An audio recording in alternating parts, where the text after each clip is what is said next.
kabajamoo hordoftoota keenyaa qophii keenya mata dureen isaa sirna gadaa jedhu kutaa itti aanu haala armaan gadiin qabannee dhufneerra. Faajjii Oromoo.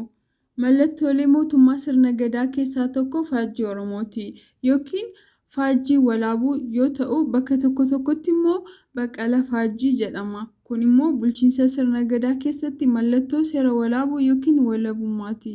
Hawaasni tokko seera tumatee kan ittiin jiraatu yoo walabummaa qabaatee fi eenyummaan isaa kabajamedha. Seerri walaabuus kan tumame yeroo Oromoon mootummaa ofii ijaarratee ofiin of bulchaa ture sanattidha. Akkuma biyyoonni ammayyaa alaabaa mataa ofii qaban, faajjiin immoo mallattoo mootummaa Oromoo ture. Seerri walaabuu seera ganamaati.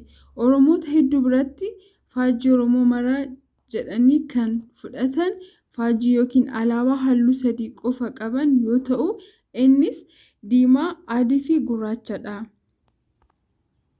Halluun faajjii inni gurraachi mallattoo waaqaa fi bishaaniiti. Akka amantii waaqeffannaatti Waaqayyoof bishaan bifa gurraachaan fakkeeffamu. Sababni isaa Waaqayyoof bishaan jalqaba uumama addunyaa tanaa ta'uu isaanii fi waa'ee waaqaa irratti beekumsi jiru xiqqoo yookiin addunyaa namaan hin beekamin yookiin baramin ta'uusaa mul'isa. Kana malees bifni gurraachi Waaqayyoo fi bishaan qulqulluu ta'uu isaanii ibsa. Halluu diimaan immoo dhiigaa fi abidda.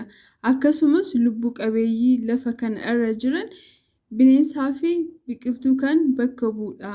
Bifni adiin immoo biiftuu, addeessa, urjii, lafa hin dubbanne yookiin du'aa yookiin ekeraa kan hunda baattuu fi qabeenya ishee namaaf laattu kan ibsudha. Kana malees lafeef daaraa adii lubbuu hin qabne bakka bu'a. Kabajamuuf jaallatamu hordoftoota keenyaa waan nu dhaggeeffataniif galatooma. Qophii keenya irraa akka barattanii fi warra kaaniif qooddan abdii goona. Hanga sagantaa biroon walitti deebinutti nagaan nuuf turaa. Fayyaa ta'aa.